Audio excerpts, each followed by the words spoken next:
Saudara, sebanyak 1.200 siswa-siswi di Madrasah Sanawiyah Negeri 1 Banda Aceh mengikuti ujian akhir semester ganjil berbasis komputer tahun ajaran 2021-2022. Ujian dibagi dalam 2 sesi untuk mencegah penyebaran COVID-19.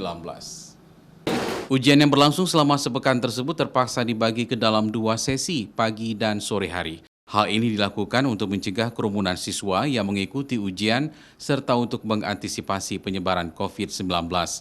Sebanyak 1.200 siswa-siswi yang mengikuti ujian akhir semester ganjil berbasis komputer tersebut harus dalam kondisi sehat saat akan memasuki ruang ujian, mulai dari pengukuran suhu tubuh hingga wajib memakai masker. Jadi sesinya nanti ada dari pagi dari jam 7.30 sampai jam 10.45, dan kembali lagi dari jam 9.45 sampai jam 1.13.45. Alhamdulillah semua mendapatkan pakai masker semuanya, dan semua cuci tangan semua sebelum masuk, pakai hand sanitizer, semua masih mengikuti protes. Niko, salah satu siswa, mengaku senang tahun ini dapat kembali belajar tatap muka serta dapat mengikuti ujian dengan lancar.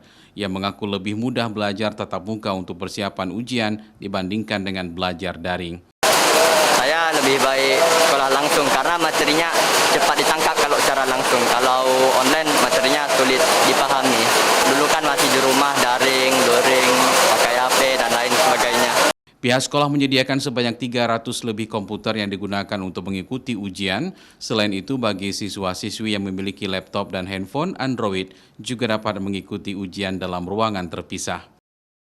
Syahril, Kompas TV, Banda Aceh.